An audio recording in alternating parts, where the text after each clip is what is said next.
This episode of the Virtus podcast is brought to you by Manscaped. No, just kidding. On this episode, Jasmine Speight, our newest addition to the team, sat down with head coach Mitch Rowe to discuss what makes her tick, what she's been up to, and what she aspires to do in the future. Since giving us all COVID in late December in 2021, she's been a really, really valuable and much loved addition to the team. If you've been lucky enough to spend an extended period of time with her or you're yet to meet her, this is a great podcast to get to know the newest addition to our team. She's just finished up a few weeks placement at a neurological rehab centre, so she'll talk all about that and what she aspires to do in the future. All right, welcome back to the Virtus Performance Podcast. Little change in host, upgraded, better quality, better looking, taller, tander, you name it. For those that do not know my voice or are seeing my face for the first time, my name is Mitch. I am head coach here at Virtus. Today's guest, very special. I've had to tie her to the chest and tie her to the chair, lock the door, throw the key. We'll be back in an hour. Is Jasmine Speight. Welcome. Thank you. I was getting a little nervous you weren't going to say anything then. First podcast, yes? Yes. Oh, this is exciting. First question, what's your heart rate currently? Yes, please. It was 95 a minute ago. Yeah, for reference, Jazz's resting heart rate, what did we work out it was? About 46. Yeah, about 46 resting heart rate. We're currently sitting at 95. 95, so we're peaking. We're doing a slow jog currently.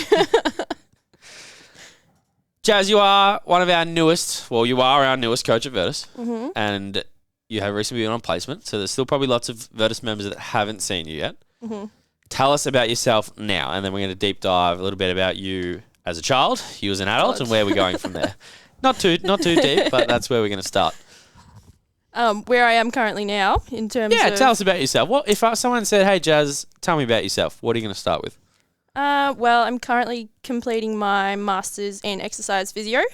So I've got about just under a year to go, but also working as a strength and conditioning coach as well. But yeah, just playing sport and working pretty much part-time student, full-time work. Interesting to juggle, but enjoying it as well. Cool. Where do you study? What are you doing? Deacon Exercise Phys. Mm-hmm. What placement did you just finish, and what are you going to next? I just finished my first placement at a neuro rehab clinic. So I was at full-time at Neurological Rehab Group. So yeah, that was intense, but a really good experience. Character development. Yes, as always. Yes, our favourite thing here. Mm-hmm. So obviously you, like I, have many fingers in many pies. You do lots of different things every week. So tell us what a normal week right now looks like for Jazz. Well, it does change every week, but at the moment I am currently working at a place called Base Physio and Performance, as well as at Virtus.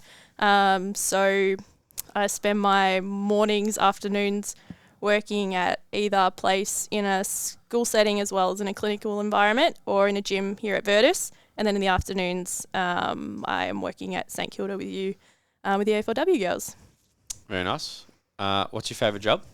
Oh, I don't have one. I like them for different reasons. I'm going to sit on the fence. Coward. All right. What is the best part about each of your jobs then? And what's the worst part? Because they're not all just positive and sunshine and rainbows. I think what are we going to go through and list them all, or are we just going to say as a whole? You're in charge. Welcome to a non-formative podcast.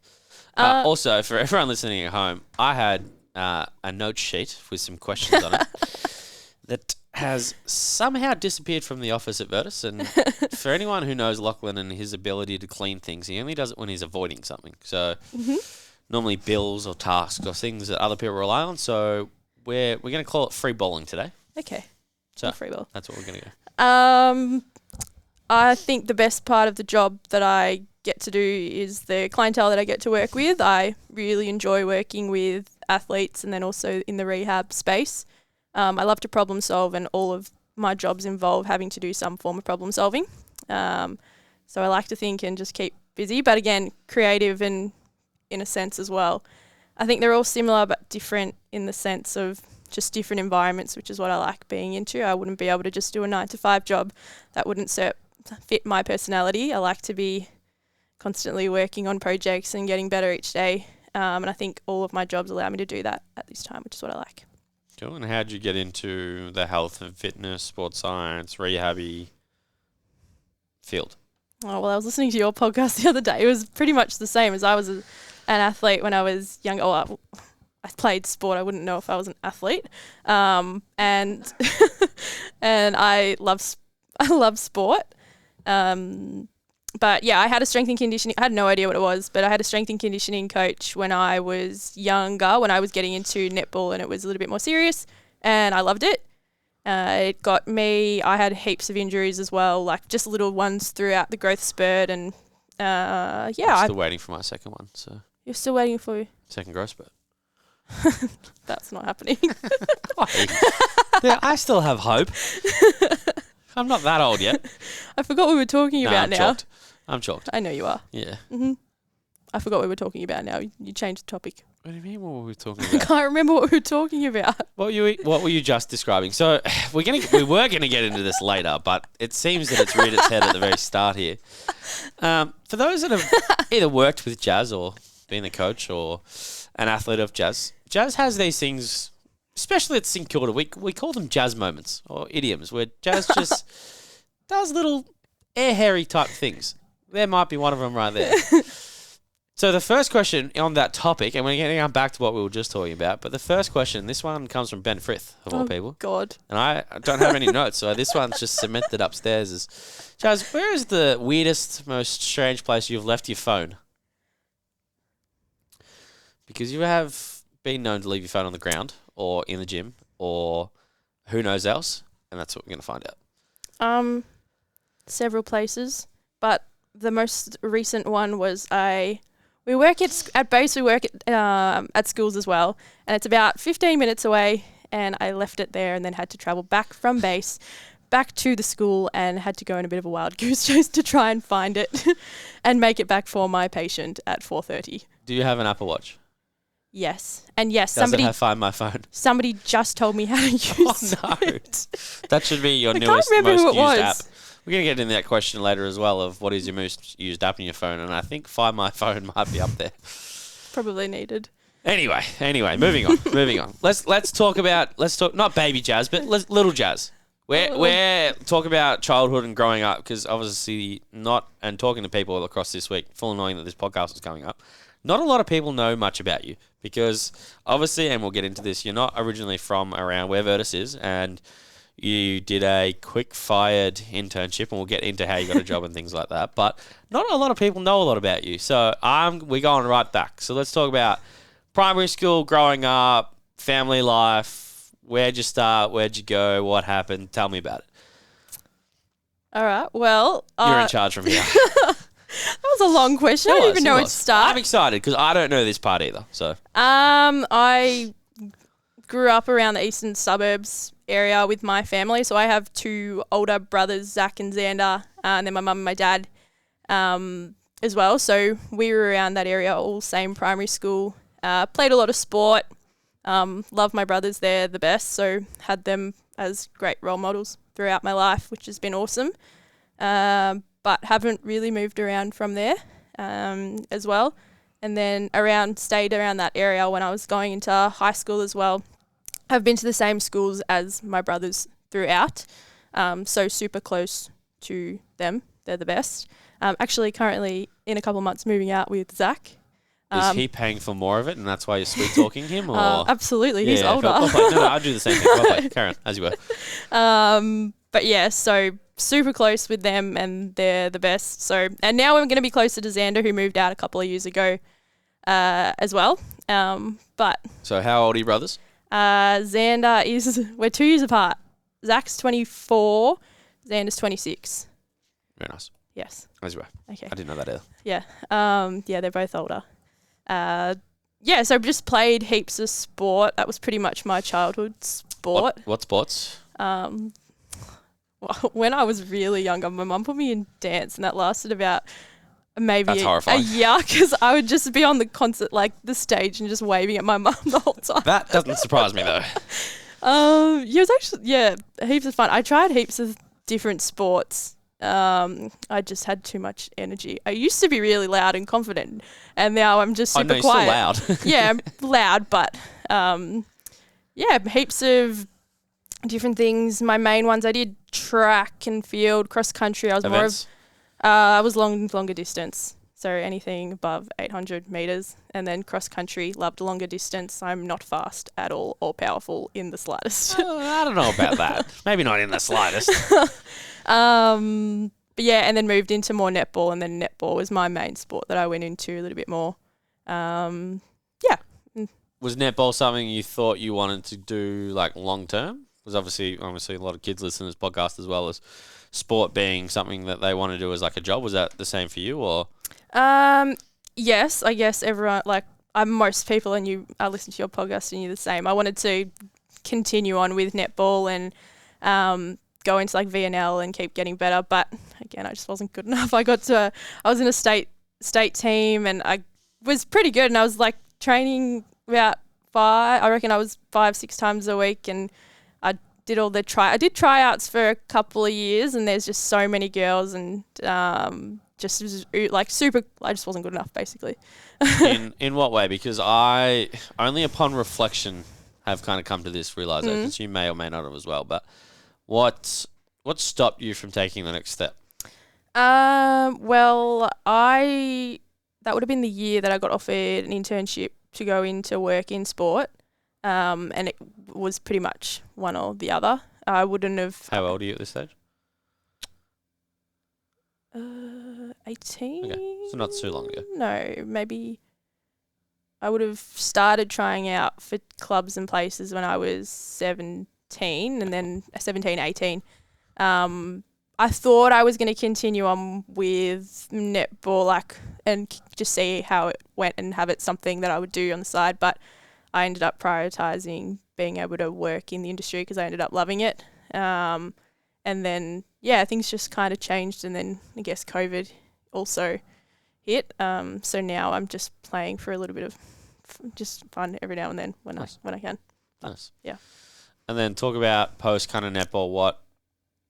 Where did you find your passion? Because obviously sport was obviously a big part of your life growing up. Where did that kind of passion shift?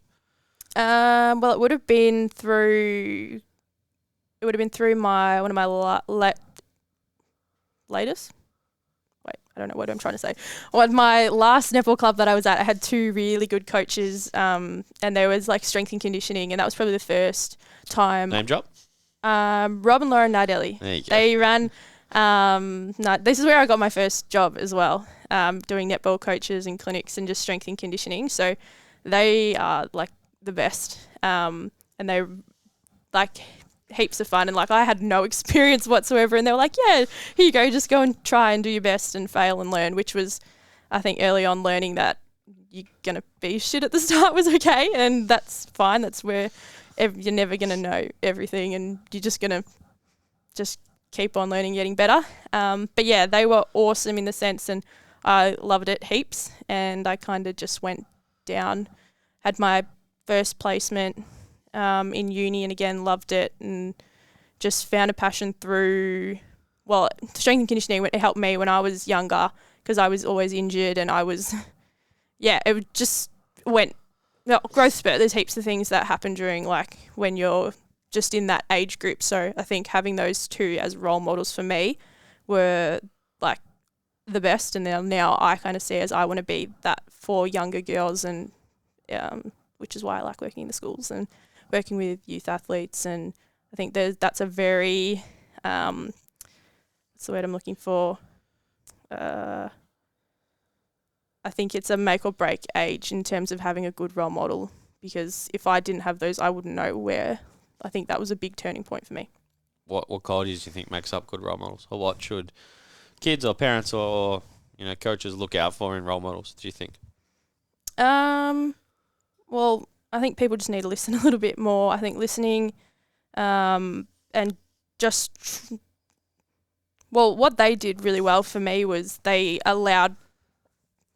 just allowed me to fail in terms of being able to be in that environment. We're not always going to be perfect, and I think it's just having that person that's actually going to genuinely try and help you, listening, and it's probably the biggest one. Is I just think we we spend too much time talking rather than listening to the other person. Ironic for us, not so much ironic for other people listening at home, but I feel attacked right now. No. Very funny. No, I'm just kidding. Through high school, I guess, was sports performance or S&C or something along that path kind of always the aim, or did you have something else you might start with? See, I loved art and I loved like visual community, like design. So I was actually thinking that I was going to go down that route for a little bit. And I always was playing sport and I absolutely loved it. And I kind of had it there just in case. And I thought that I was going to go into more. I looked into unis for design and like I just didn't end up doing it. I don't know, it just didn't end up happening. And then I just applied for exercise and sports science because in the end I decided that through my strength and conditioning coaches, that was something that I wanted to do. I thought that I would just be performance-based and strength and conditioning, not really knowing or anything about it, except for what I'd known. And, potentially go down the netball coaching. Practically, I really wanted to do what Rob and Lyron were doing. So I was really lucky that I had them from a young age. And then what about kind of uni life? Like, what did uni life look like to you? Did you enjoy the transition from year 12, where everything's very much given to you and set up for you, and your job is to kind of follow the process, whereas uni is very much you take what you want out of it and you kind of get out what you put in? What was the transition like, and kind of did you enjoy like the first 2 years? I know you're still studying, but from an undergrad point of view, like what was that transition period like? I loved it because I wasn't like in my ATAR wasn't impressive or anything. I had to work very hard to be able to get the grades I needed to even get into like an exercise science. My grades were not great. Naturally, I have to work very hard for them. And then going into uni, things just made more sense to me because it was in the context of something that I had passion for, rather than just having to write an essay. I think there was more context behind it, and I actually could see where I was going. So I really loved going into uni and having that different flexibility, and then having more of a practical side. Early on, I had it would have been my first year, and lucky for Rob and Laura and I was already working as a coach and had a little bit of experience, but nothing crazy. And as soon as one of my lecturers was like, you have to start coaching now, that's probably my biggest advice. And I did basically just try to get as much coaching reps in, and then through my first placement, which I loved, it was at Rise. I met some really awesome people, and from there, that's pretty much kind of where I've gone. Yeah. But loved the flexibility and how it was actually, and I know sports science is very broad still, but through having the placements, you can see a little bit better about where you actually want to go. Yeah. I think, was your first year, you might have been the first group to go through the 2 lots of placement. Yep. Yeah, because I didn't do that when I went through my undergrad, which is why I eventually did the internship here at Virtus. And as we worked out today, we've been here for 7 years and I'm still here. So, do you find, and I think this is a great idea that uni's transition to, that second year placement is to kind of dip your toes in the water kind of thing. Did you find at the time benefit in that, but now looking back at it, do you feel like that helped you set up like what you wanted to do for, third year and then also after uni as well, or? Yeah, I don't think 80 or 120. I don't think that's nearly enough. Yeah, I'm to not know. sure how it's actually done. Yeah, we had to do 2 placements, but there's option to do more, which I ended up doing just because I found value. And I think you've got to do, in our industry, it's just known that you've got to do some additional work in order to kind of get to where you want. I don't think 120 is, because that's one placement in one place. That doesn't give you a lot of kind of options to see what you like or what you don't like. I think the more practical it can be, the better, rather than just having to.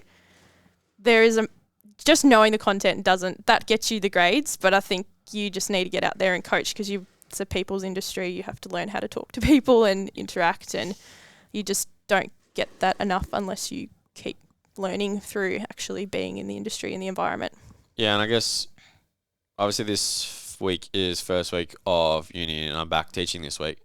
And our whole first week is based around like health appraisals and, objective data and taking blood pressure and blood and things like that, which they've never done before. But the best thing about the unit is you reiterated from the start that this unit is, yes, it's about the practical side of things, but it's also about the soft skills and your ability to communicate. Because in a few of my seminars this week, we were talking about like how you get your jobs and things like that. And as I'm sure some people will hate me for and have heard me say before, like I haven't necessarily actually applied for a job formally and had a formal interview. Like a lot of the stuff we do is very similar to this, to be honest, like more of just a casual chat, coffee, something like that. But from obviously running an internship program here and having interns at base and you being an intern yourself, like a lot of the things that we want our interns to be is just good people, because what we can do with good people is teach them the things we need to learn. So is that something that Rise and your other placements kind of instilled in you as well, or?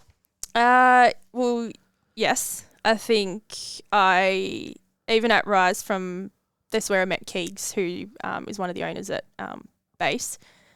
All of them, I find, I don't know, just the people you want to be around, you kind of just, you just find kind of each other. And through Rise, every single placement, my kind of theory was just kind of to do the best job I possibly could to get the most out of each that I could. I wanted to make I remember this, and I don't know if he does, but from literally the day one, they sit down. I reckon must have been 80 interns across the week at Rise. There's quite a few, which is why it's such an organised chaos. Okay, maybe. Coming from someone who runs interns for like 6 to 8 people, like 80 terrifies me. So kudos to Rise. It's such a great place to learn because it's a safe environment to fail and make mistakes. But he said he won't remember all of us. He'll only remember the ones that are memorable. And that was like, I said to myself, like, okay, we'll be memorable.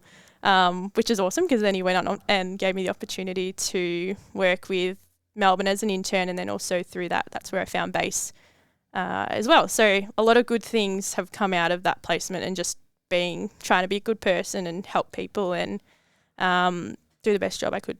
Great segue, but our timer here says 21 minutes, which is about a third of the way through the podcast. So can we have a heart rate check, please? No, I'm not kidding. Still highly caffeinated. I am sitting at 78. I was 78 7 minutes ago. I am now freaking out. It takes a while to sync. Apple Watches. Don't you have an Apple Watch? No, going. Oh. It's still going. 74. Hey, we're relaxed. Hey, we're good. For reference, we'll be doing that in another 20 minutes, so we'll see where we're at then. Segue, though, you just talked about interning at Melbourne. Yes. Talk to me about that experience and then what it kind of led you to. Because this part I kind of know, because this is where I, from afar, got introduced to you without really ever knowing each other. This is how I knew you as Jazz, I guess you could say. Yeah, okay. Or as your Instagram handle. Yeah, okay. Well, I knew the role was, I had no experience in team sport as well, and my first day was absolutely petrifying. But I think it's good to be uncomfortable because that's how we learn. But this is why we're doing the podcast. I know, character building. But my role there was, it would have been Kane at the time, and then also Keegs was an assistant, but it was an intern role. So I was assisting in like strength and conditioning and then also rehab. So Sammy Batterton at the time was the head of rehab. And I followed him around and asked lots of questions, and you start with just being like, the biggest thing I think is for an intern is just to be proactive and look around and see what can I do to make someone's job easier, or how can you give back, because you're asking so many questions. And I reckon I love proactive people. I know, but I asked a lot of questions. There were days like, good. Come on, Jazz. So I think, I just observed and watched and did as much as I could, knowing that it wasn't a role, it was an internship. So I went in there and just learnt as much as I could and tried to be proactive and helpful in any way that I could, not knowing that I hadn't had any sort of experience in that. And at the time I was 19 at the time. But I was super grateful for the opportunity because I took in so much and learnt heaps. I think I was there for like 3 nights over the season, but then I didn't end up finishing that season just because of COVID and due to numbers. But through there, then Sammy was also the HPM at Casey, and through there, post-COVID, got the job as the head of rehab for Casey Demons. Yes, you did. And this is where I, from Instagram and knowing again Sam from afar, because I don't think I've actually ever met Sam officially, but again, we kind of know of each other. But this is how I got introduced to you, from being a football world, I guess, or a rehab setting. Tell me about. So I have this conversation a lot with people around working in sport, and to us it's just a job and they're normal people, but to other people, not necessarily put on a pedestal, but it's a world that's kind of illustrious and a little like, ooh, what happens in there?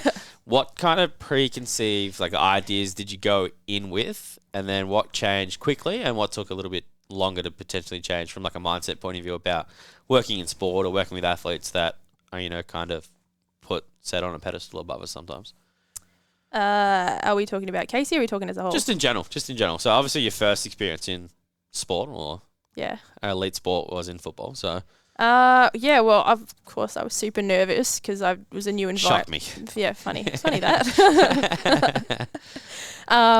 But just looking from afar, they're put on a like we say, a pedestal because they're AFLW, VFLW athletes who from hey Banksy, we've got a friend here helping us out. Jaz's comfort dog. Yes, my comfort dog. Before going into that environment, please don't pull out the cord, Banksy. The cord. This could end very badly. Wheels are coming off. Again, me being quite need to work on my confidence, and I thought going into there, how would I benefit or how could I put any value into someone who's an athlete at such a high level I just didn't know where I would fit in or how I could stand up and make an impact in that sort of environment. But going in, they're awesome people and it's not intimidating at all once you know them. It's a really fun environment to be around. And yeah, just getting over that and learning that they're normal. Everyone's normal people and they're good people and we're all there for the same goal to help us and try and achieve something as well. And then I was muted. You were muted. I was taking some good quality sip of water. It's clean. It's cold. And that's what I call high quality H2O. Benjamin, seen it? Yeah, I've seen it. Okay, cool. Just checking. Lockie would be mad if I didn't use one of his special buttons. Yeah, fair. That's basically why we got this whole unit so we can push buttons. Pretty much. All right. So now we're at Casey. We're in the Jazz lifetime line. We're at Casey. What was your kind of main role or your day-to-day? What did it look like across when you started versus what you finished? We'll start with Casey and then we'll shift on to what was next. But start with Casey. So what did you love about working at Casey or having your first role in sport, I guess you could say, and what changed across your time? So obviously from coming from personal experience, what I do now is very different to what I previously did, but mainly because I started in a different area. So is that the same that happened for you or is it kind of very fluid in how it just kind of moved? Yeah, well, I guess I started not having a role when I was at Melbourne and then moving into having full responsibility over all of the rehab group. I was pretty much thrown in the deep end, so sink or swim, not having done anything before. Sam was like, yep, here you go, these are your girls, off you go. So you just have to figure it out. And I did, I guess, in the end. I remember the first day and he's given me a whole list of all these girls coming in at the time with a massive list. And he's like, yeah, you're doing all those programs for them, off you go. And again, nervous and had no idea at the time what I was doing. But you just figure it out once you just a lot of hard work, but had to just, again, this was over coming off the back of COVID and then we also had COVID during the year as well. So a lot of time to reflect on and improve. But I guess... What did you reflect on? I think just, simplifying the processes and I was doing way too more work than what I needed to be doing at the time. And again, still always reflect on how we can make it better and systemized and structured and how to do it better. But again, I was at Casey in charge of all of the rehab girls in terms of their strength and conditioning, return to play. We didn't do too much testing there, but again, was still in charge of all of the girls' long-term, short-term modifications. And then I was again coaching in the gym floor as well a little bit. So it was Sammy and me to start off with, and then Kat as well, who came along. Yeah. What was your biggest challenge to start with? And is it still a challenge, or what strategies did you employ to overcome that? The biggest challenge was probably just making sure that I was prepared in the sense of we never knew how many girls we were going to get or how many, if there was going to be new rehabbers on the day. And again, I didn't know any of them when I first started because I actually had spent maybe one session at Casey before starting as full-time. So again, having to build the respect and make an impact when I was in that environment. Again, when I first started, extremely nervous because didn't know any of the girls, and I really didn't know too many of the staff members. Only a few from Melbourne, which is good. There was quite a bit of crossover, which was nice to see. Yeah, Melbourne do that quite well from all They records. do it really well. It felt like they were not two different clubs, that it was the same club. As quite frequently you get the same staff members around, which is really nice. But I think, at the very start was just knowing that the biggest thing is just to make sure you're building the relationships with them, and that's the biggest thing, is earning the trust of the players, and everything becomes a lot easier once you have that. Apart from just being a good person, because we all know you're a great person, when you talk about earning trust and just being in a foreign environment with foreign people and trying to make an impression, what do you take into those situations? Because we all go about it very differently, and we all have different hats for different environments. But specifically for you, like what are things do you like to do or think work best for you?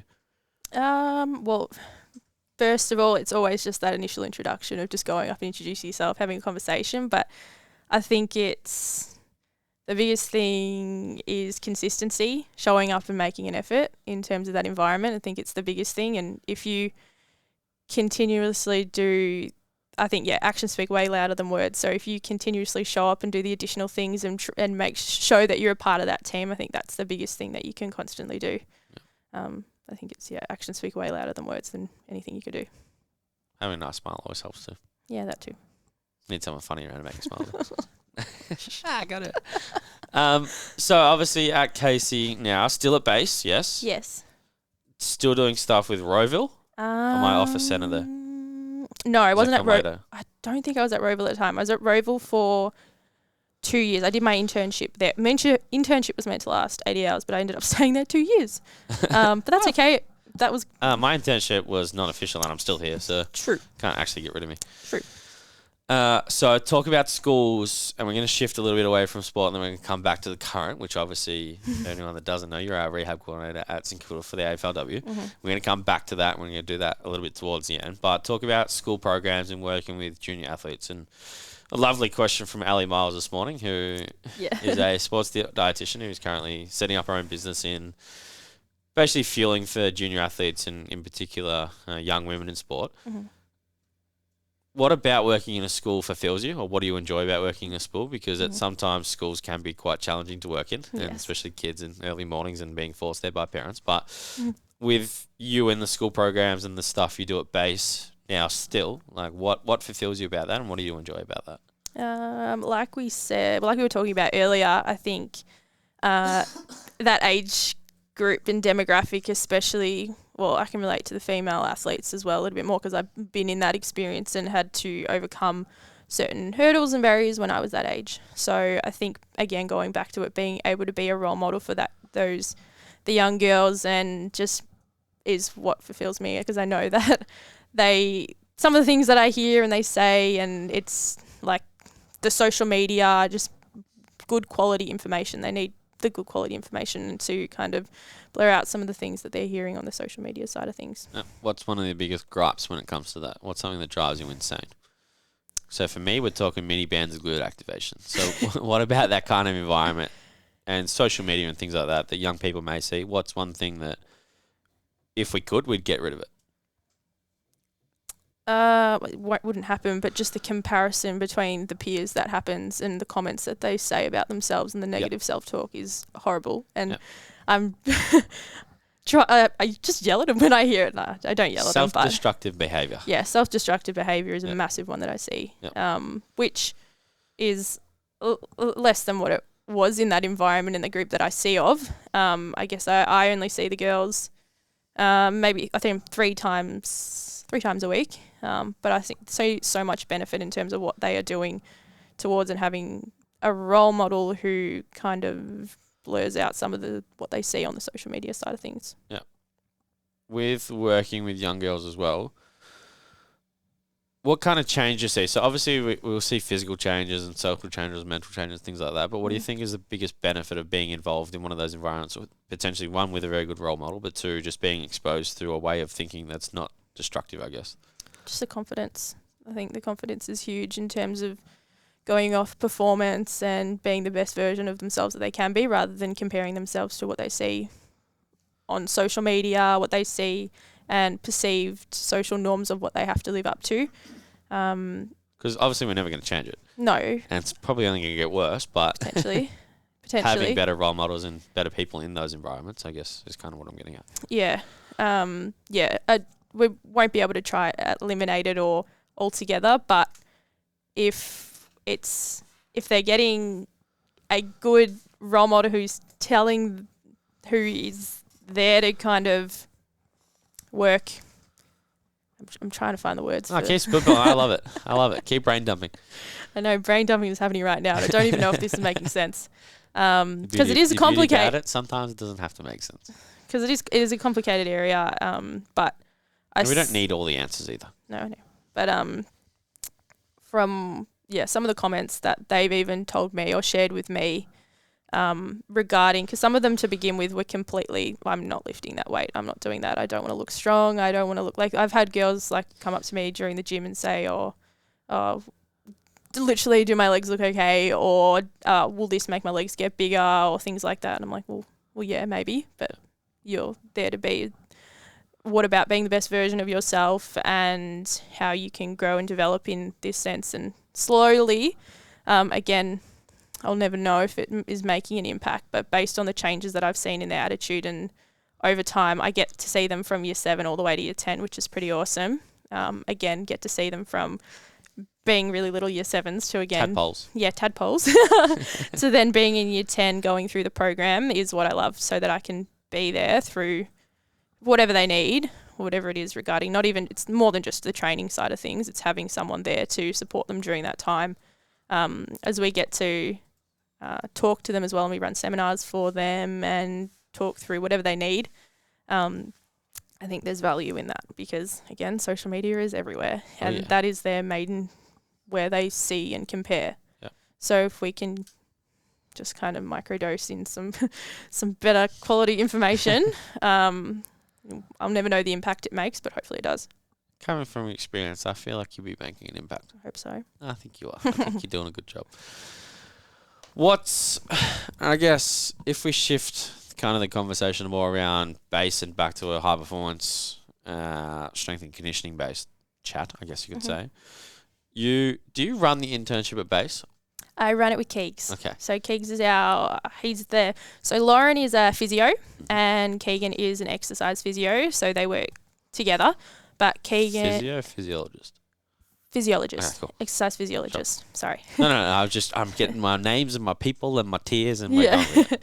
But they're both co-owners of Base. So Keegan and myself, we run the internship program there. Mm-hmm. We just ran our first one just this term. What's that look like?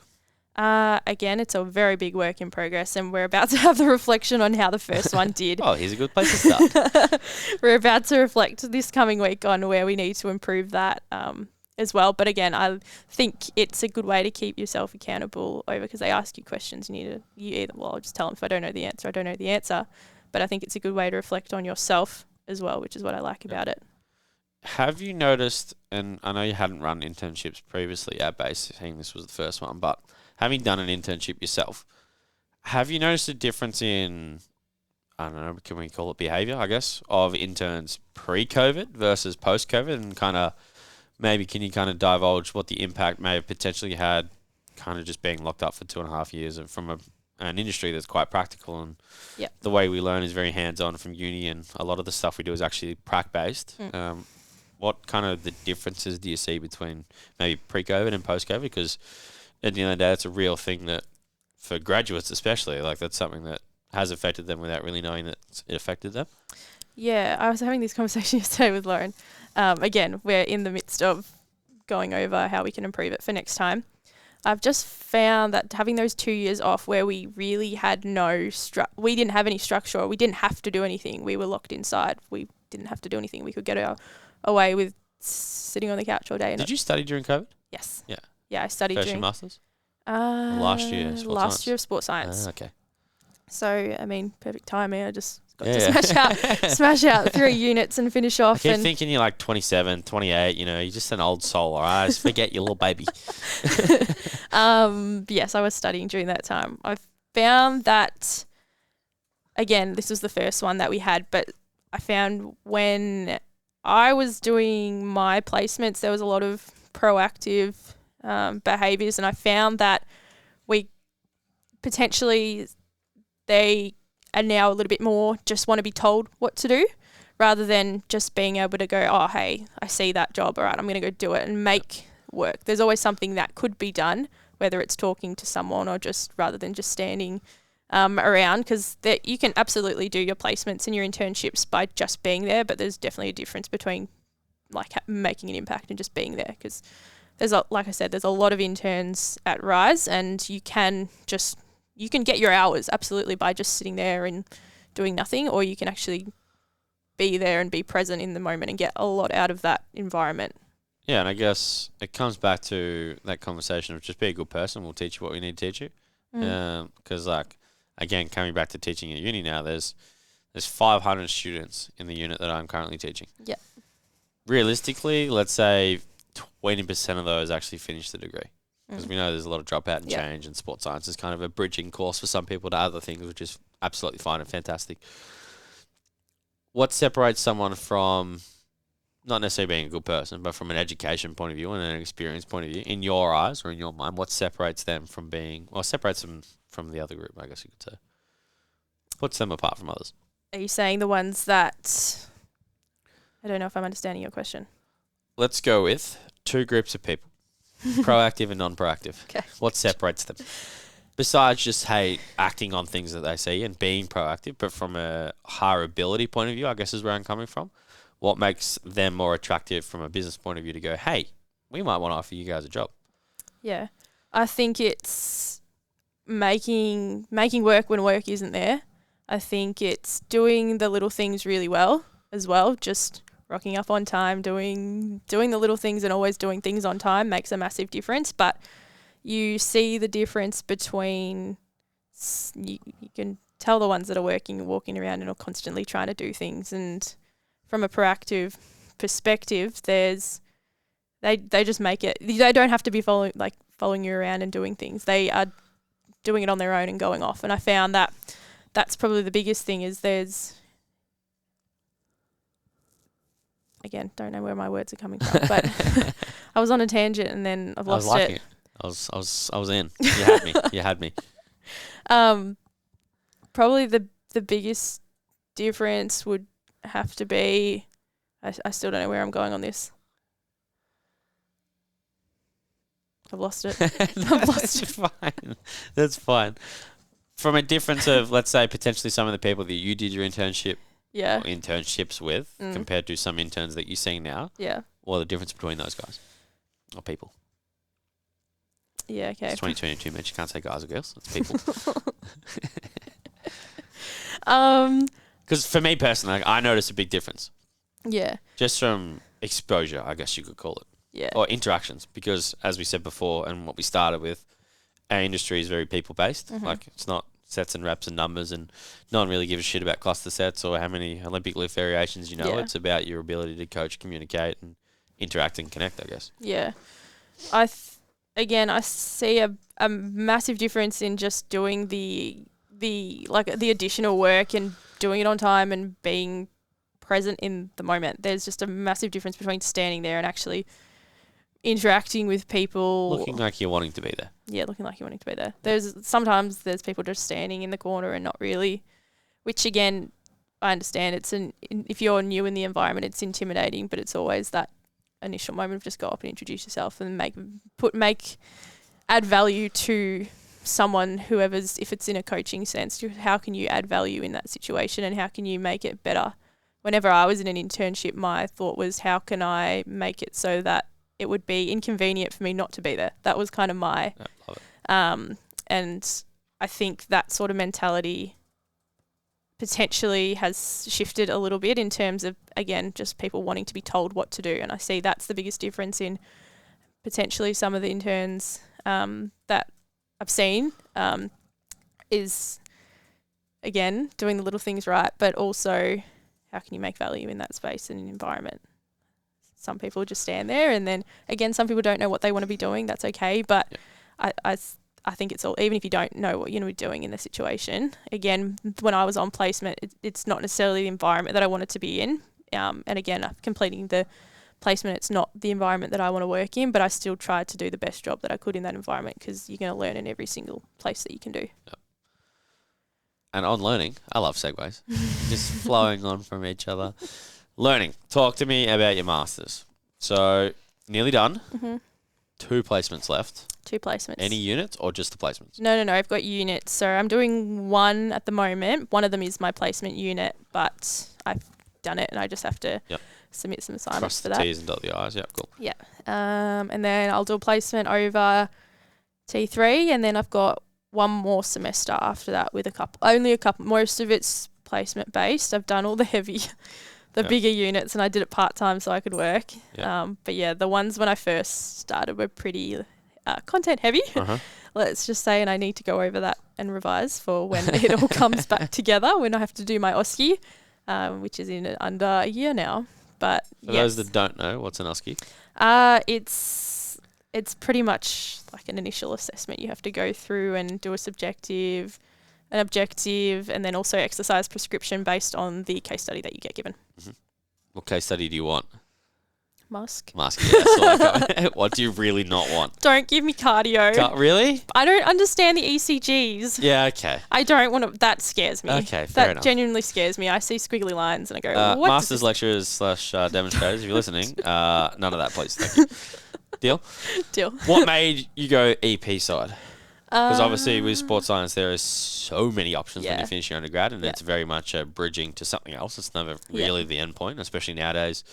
Most hirers at a medium to high level want a master's degree of some sort. So what made you choose EP? It would have been through meeting Keegan and kind of what he did working with different clinical populations, but then also being in the strength and conditioning industry, because at the time he was the head strength coach at Melbourne, as well as working as an EP at base. And that kind of balance between multiple different environments seemed really like, well, that would work for me, because I don't see myself working a 9 to 5 at the same place. That personally just isn't. Be nice sometimes, though. I know, but it's just, No, I know what you mean. I know what you mean. Yeah, I know. I get you. But I mean, when I first started, as just the assistant at Melbourne, I didn't know what an EP was. Had no idea. No, I don't think. Coming to think, I don't think I really know what an EP was when I started, even finished my degree. So. But yeah. But it would have been. No offense to EPs out there. I mean, it's an up and coming industry. I still get people going, "What is it?" Yeah. But I just say I'm a physio that does exercise. Yep. That's what I say, and it makes sense to people, so we go with it. Pretty much. Yep, I like it. But yeah, just being able to work with lots of different. I love working with athletes, but I also love making impact in other environments as well. So I work with some NDIS patients as well, which is the side that I really enjoyed at the placement. Is some people have been through a lot of trauma and hardship, and being able to make it. Did you just swear? No. Did you say shit? No, I didn't. Okay. I didn't say that. Okay. Just for reference, like the first time last week after placement, I nearly fell over. I did not. Ask my brothers. I Your swear mother all the would time. be ashamed. No, she wouldn't. My mum swears too, especially when she's watching Richmond. Yes. Yeah. Well. That's you heard her on the phone the other day. I did. I did. And my family is also Richmond supporters, so I can see how they turn. Yes. No, she's very funny. Again, I've lost. I can't even remember what we were talking about. Memory of a goldfish. Oh, that's fine. We'll move on then. Okay. Question from the gallery. Jamie Howlett, fellow EP student. She would love to know what you're going to do post-study. What career options are you thinking about? Because you don't necessarily need to know black and white. Yeah. What are you thinking about? Well, I guess we go with the population that I want to work in is still within sports rehab, women's health, and I also just love coaching, so I want to make sure that that's a part of it as well. Cool. Yeah. Easy. Easy. I wasn't terrified. No. Jazz was terrified about these questions. Still is, because I've still got some coming. Moving on. Again, It's another segue. So into sports rehab. Talk to me about your role at Saints now. One, how it started, and what your kind of week to week looks like. And we're currently week 5 of preseason. Week 5. Yeah. Well, I reckon I started. Was it a year ago? What was the? It was the 20. Yeah, it'd have to be a year ago. A year ago now. 'Cause you didn't start till a little bit later, did you? No, because I only saw. Well, I saw the advertisement on. Keegan showed me the advertisement on LinkedIn, and then I applied. That was when Casey's season had finished. I reckon Casey's season finished like around June, July. Yeah, it must have. And then I saw the advertisement in July, and then I just applied for it, not thinking anything would happen. We'll see what happens. Then a couple of weeks later, got an email, and then again had an interview, and then I started a little bit later, as I didn't find out until a few weeks after. Talk to me about your interview. I suck at interviews. I think I absolutely bombed it. I think you're doing okay today. I think I bombed it. I was so nervous. Shock me. Okay, that was the third time I've said that. I know. I'm walking straight into these. Yeah, you are. No, but talk about your interview. How do you approach interviews? How many interviews have you had for jobs? Because again, I'm very... One. Yeah, but I'm very, never done one, so Literally, that was my first interview, which is why I had no idea what to expect. It was short and sweet, but again, I think I bombed it because then I went out and was like, oh, I wish I said this. Yeah. But in terms of how I prepared for it, I prepared with Keegs. I sat down, he said potentially what questions might be said or... Did Ben ask any of those questions? No. Ah, damn it. I know. Come on, Ben. Be better. Be better. But I just kind of go in there trying to make sure that... I think, again, if you're the right person for the fit, I think that's where it goes because, again, I wasn't the one selecting. He was. But if I was... Even for our intern process, we're looking for the right person for the job. So I just try and show them that I will do... Even if I didn't have a lot of it, I had 1 or 2 years experience a little bit. But I think it's making sure you're the right person for the job. And if I wasn't, then I wouldn't have got it. But just making sure to show that I was going to be a hard worker and what kind of coach I was. That was the biggest thing that I wanted to get across. Yep. Because a lot of people at the end of the day will, especially potentially listen to podcasts and be from a sports science background and have to apply for jobs in sport and high level sport. What was the most terrifying part about going for a job in sport like that? I think it's the perception of just the... Well, again, it is there's very few females in it. And again, working with... It's a great segue into my next question. Thanks, Jazz. Walk right into it. I love it. So good. Again, it's just intimidating. Some of the comments and questions I think that I've had previously and not knowing if that was going to be the case here. Glad you said previously. Previously, no, you I thought two. I was in trouble then. No, you're not in trouble. No way. Haven't got any of that here. But have previously, again, I'm on the younger side and haven't had, again, as much experience. In fact, maybe 4 or 5 years compared to someone who's had 10, 11, 12 at multiple clubs going Quality, not quantity. I don't believe it is. Okay, but some people potentially do, and unknown if that was the case here. How was I? That's probably the biggest, most intimidating thing is there's not a lot of us, not a lot of us around. Yeah. So I wasn't sure how I was going to fit into the environment or if I was going to be the right fit at all. What's the most confronting part about being a female working in sport? Because it is a little terrifying, and you are low in numbers, and it sucks, and I hate it. So we're bucking that trend. But what is the most terrifying part? Because coming from a male who's working in sport, a lot of the time we just don't get that side. We think we understand it. We say we understand, but we don't. We haven't experienced that. So for you and maybe some of your experiences, what have been confronting or learning moments you go, I'm better than that kind of thing? I just think it's sometimes the expectation that I'm there as an intern or I'm there and I don't have a role, or I think it's, even if they're not realising they're doing it, sometimes the comments or the looks, I get people what the heck are you doing here? But that doesn't help at all in the slightest because that's going through our head the whole time is going that we're on the minority, we don't belong here, we don't know what we're doing, we're not super muscly or big. Hey, you're strong. You're strong. Don't cut yourself short. You're strong. But again, that's going through our head. So when somebody comes up and tells, and it has happened before, people going, "Are you an intern or are you this?" That question drives me up the wall. Yeah, I'm like, no, but especially when they're asked, if they went up to a male, they would ask, "What is your role?" And then being in like, I think that's probably the thing. Doesn't help working in it. Again, have not had that from either you or Ben, or at Casey and or we Melbourne. would go into bat for you too. I know, We'd absolutely. beat someone up for that. I know. What's on the other hand? What's the best thing about being a female that works in sport? And it doesn't necessarily have to be female sport, but sorry, what's the best part about being a female that works in sport? That. So we just did the worst with sucky side. Let's go to the positive side. That where it's getting more common and more popular that we're going to be around and being those kind of first people to make a difference and be setting role models for other female coaches that want to come up into those roles as well, I think is exciting. Love it. What's something you're excited about working in sport? Well, for me, I love working in the rehab space because especially long-term injuries that they suck. I love being a part of helping get them back on track. That's probably the most exciting thing, the problem solving and the being there for someone who thinks that it's, especially when they first start doing the injury, being able to be there with them alongside for a long time and get them from not being able to walk to then run, play is the best thing. Yeah. Your patience is way outweighed by mine. Very soft and kind. Sometimes maybe not so much on this side of the table. Talk to me about Saints. So we spoke about how you got the job. What did it start as? And how did you kind of start? Because I know there was a transition period because obviously rehab is fluid for some people, and you're talking about long-term rehab just before.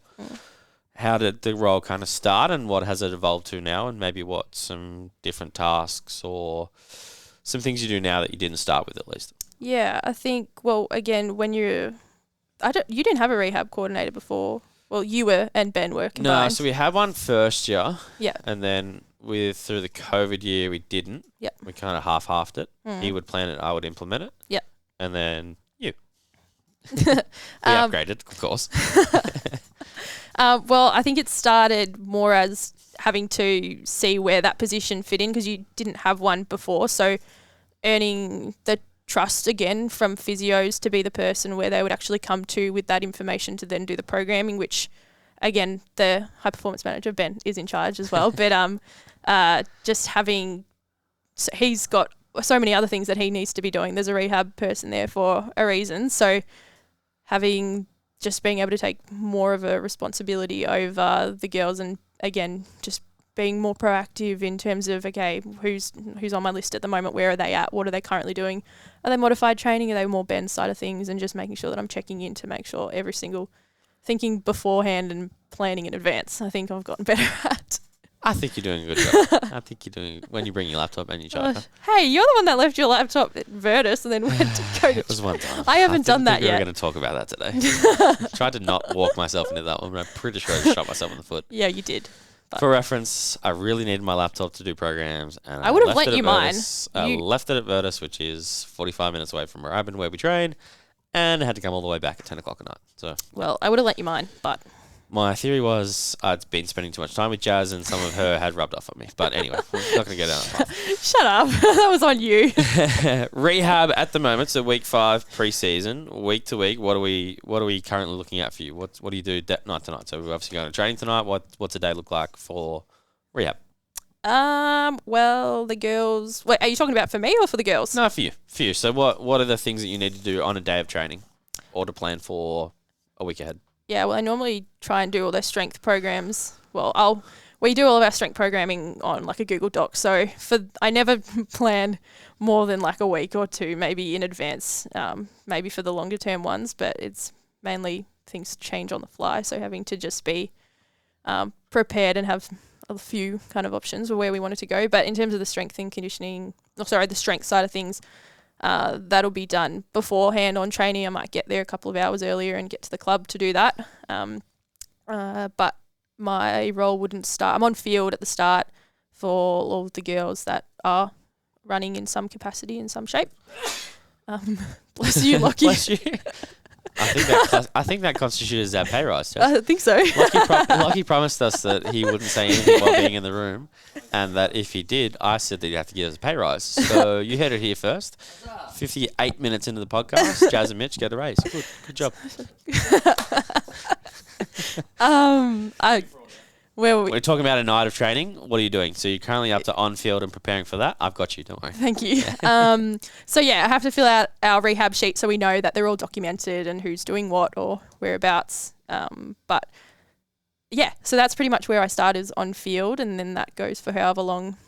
Well, at the moment it's T's program, however long T's out there for, and a few of the other girls which is good because we don't have too many. Exactly, we don't have too many at the moment, which is great. Yeah. Touching wood.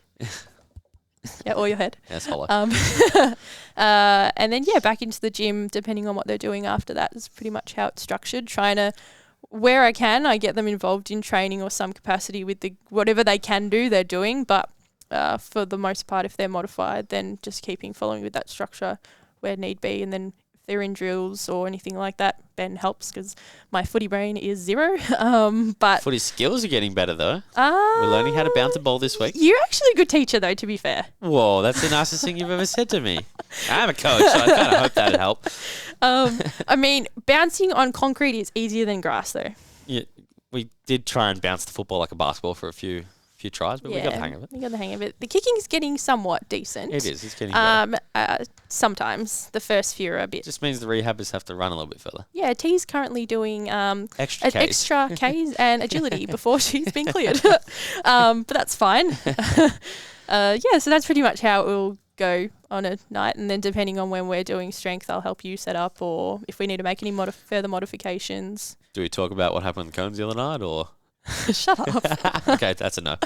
Jazz set the cones up the wrong way. No, that's okay. Yeah, but it was dark. It's backwards. I know. It was so stupid. What? Sorry, Ben.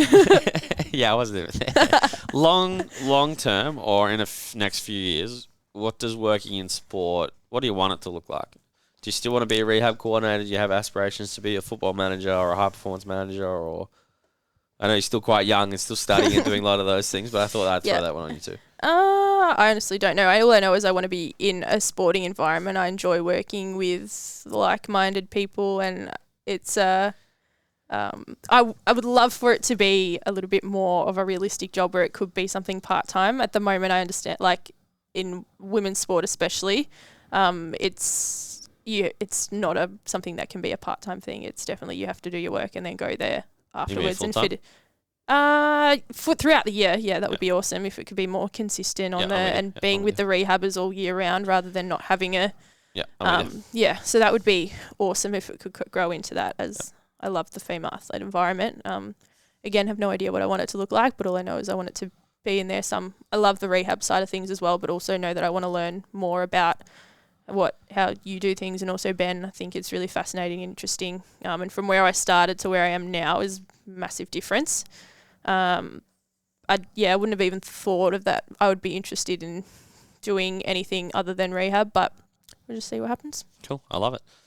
Now, I'm going to borrow your phone because my phone is recording, so we have some questions from the gallery to get to. But while I log into Instagram on Jazz's phone... Did your phone die? No, it's recording. Oh. We have video modality too. Do you need to log into your phone? I need to log into my Instagram. But while we're doing that, we are just ticked over an hour, so we're about to wrap up. I need a heart rate check.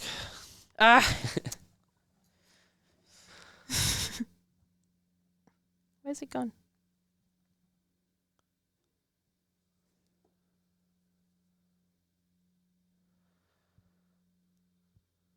It's going to take a minute to look. Let's go. I'm going to take a minute to log in. Good. 72. 72. We are cruising, and I'm logged in. Good timing. And I know what the first question I'm going to be is asked, but I need to work out the way that my mother phrased this question based on just talking about working at Virtus and working at Saints. I don't think we actually touched on the start. How'd you get a job at Virtus? You literally mentioned... What did you say? It would have been one night after Saints. You said you were looking for another... You said you were looking for a female coach. Yeah, we said we were looking for a female coach because us three idiots needed some leveling out. I'll say it. You don't have to agree. It's okay. I'll cover for you. And then I think it would have been like a week later, I just kind of said, "Oh, what does the job kind of look like?" And it was just kind of went from there. Not semi-jokingly, I did mean it when I said, I was like, hey, I can get, if you want a job, I can't sort you out one. And then like in typical Jazz fashion, like a week later, it was like, hey, Mitch, about that job. And 2 weeks later, you gave everyone COVID. I mean, you got a job. Well, I mean, I gave Lockie COVID. You did, and then Lockie gave it to That was everyone else. so bad. That was on a good Christmas introduction. Eve. That was a good introduction to Virtus and being a coach. So was so- that's what you can remember as. All right, the question from my mother. Here we Is go. Mitch a pain to work with? Well, when you throw things at me, It was a yes. couple of times. You said maybe twice a week. Like cones, like not, dumbbells. It's a Wait, is cone. the question, is Mitch wait, what is the question? The question is Mitch a pain to work with? But she didn't grammatically ask it with a question mark, so that's what we're going with. Fair enough. No. You're allowed to say yes. Because I'm sure a lot of people will agree with you. When you've had 3 hours sleep. Maybe. I'm peaking. What are you talking about? A question from current intern, Nat Cartwright. How do you manage study and having multiple jobs as a very busy lady? Well, we just make it work, I guess. It's at the moment doing the study on top of the work, which is why I did part-time study to make sure that I was getting doing what I love to do, which is working in the environment, and I didn't want to have to halt work for study, as I know that it is important, but also you have to be in that environment, and I didn't want to lose the positions that I had, as I see myself doing that in the long term. So I didn't want to say, oh no, I can't do this because I'm doing full-time study, which again, I wouldn't want to be doing. I think I would have lost a lot of, again, being a naturally quiet person. I need to make sure I'm practicing certain things. I have a follow-up question. I muted myself. You muted again. yourself Damn it. again. I just wanted a sip of water. I have a follow-up question from that. What are the things you choose to sacrifice for study and for work purposes? Sleep. What are some Jazz activities that Jazz loves to do? I love anything, being like outdoors and traveling, and I love playing sport, and ideally I'd be playing sport a little bit more and being able to spend time with my friends and my family a little bit more, which again, when I'm peak uni and placement, that doesn't happen, which is at the moment. And ideally I'd be able to play sport, whatever that looks like, consistently throughout with my friends and whatnot. But at the moment I'm not, as I'm in season with Saints and I'm there. But again, that's kind of the sacrifice that I made to be able to do it. Are you okay with those sacrifices, or you struggle with it a little bit? I miss playing sport as cool. much as I did, and I do wish that I was still consistent with. I wouldn't say I regret it, because I absolutely love working in the sporting industry, but it's something that I wish that I had extra time for, to be able to still be in that competitive sporting environment, because I love it. Cool. Question from David Dobson. Do you know David? Yeah. Okay. Yeah. He's asked a couple of questions. Oh, He very asked good. one on his personal, one on his coaching. So Yeah. what can male coaches do to support the growth of other female coaches? And I love this one. That's a good question. I think just treating us the same, and not even having. Sometimes it's I find this yes and no. I'm gonna What do you mean? Because I don't feel like I want to treat you the same way. Because I don't want to make it a boys' environment, if that makes sense. No, I don't know what if you that's mean. just me being more softer personality wise. Because originally I thought. I do give you enough shit as the same amount of shit I give Ben, but Yeah, I know. I don't want to treat it like boys' environment. No, I know what you mean. Because I think sometimes that can happen as a male coach working with other female coaches. Yeah. Like that does happen. Yeah, it especially when we're on the minority, it sometimes feels like I'm walking into Yeah. your environment, and which again hasn't happened when I've been at Saints, but just The more you say that, the more nervous I'm getting. it hasn't. Yeah, okay. Because I think that it's an environment that wants to support the growth in that space, and it is. So, what was the question? I've lost it. What did What you can say? male coaches do to support the growth of other female coaches?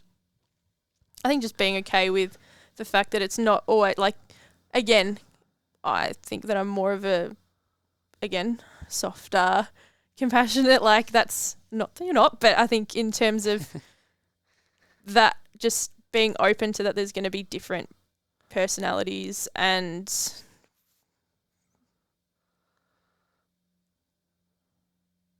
I've lost it. Different behaviours. Different behaviours in that it's okay if they're not look like, again, being young, shorter and things like it's just a different and again still kind of trying to map it out myself in how it can be different, but just being open to the fact of that if someone's newer in like we're in the minority of that, just being okay with that it's gonna start happening and just hiring the right person for the job rather than somebody that might look like they're the best person for the job. It's who's actually doing it. Perfect. See, that wasn't too hard. I know, I just struggle with my words sometimes. I love it. Let's go 3 more. There's a few questions here, Jess. What are you most proud of? Lachlan Wallace, by the way. Yeah, fair enough. Of course it is. Of course it is. Basic bitch. Who am I most proud of, or what am I What are you most proud of? I think the many times that I've thrown myself in the deep end to be able to do now what it is that I love. I think I had to.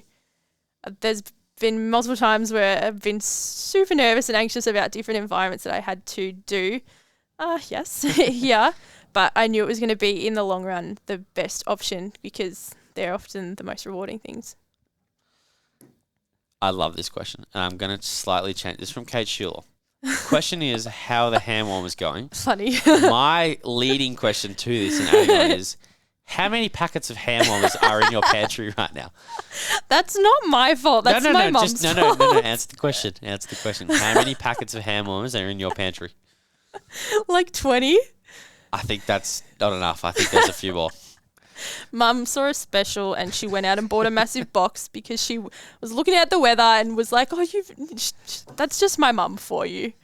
She's a funny lady. We do a winter sport now. It was a summer sport. I know. So Jazz is adapting to the winter nights training outside and has hand warmers and is known for said hand warmers. Yeah, but the hand warmers are great. And when you need them, absolutely. But T gives me shit for doing them or every single time. But when she's cold, it's fine.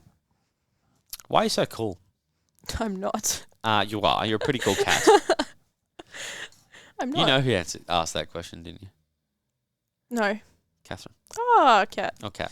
Thanks, Kat, but agree to disagree there. You're pretty cool. And then lastly, it's not a question, but it's a statement, but I left this one to last on purpose. You look nervous. I am nervous. What is it? Hannah Priest. She says, I don't have a question, but I'd just like to let her know that she's a flippin' legend. And you know what? I agree with that, and Thanks, lots of Ham. other people that agree with that. And on that note, we're going to finish up. Thank you very much. Podcast over. Thank you for listening. Thank you for being here, Jazz. How painful out of 10 was that? Not as bad as what I thought it was going to be. Yeah, that's what we like to hear. That's what we like to hear. Good job. We're going to wrap this one up. Thanks, Jazz, for coming on. Thanks, everyone, for listening. We are... Actually, don't know who's on next week. I don't know either. Neither do I. Stay tuned. Lockie and Tyler, you're in charge. Adios.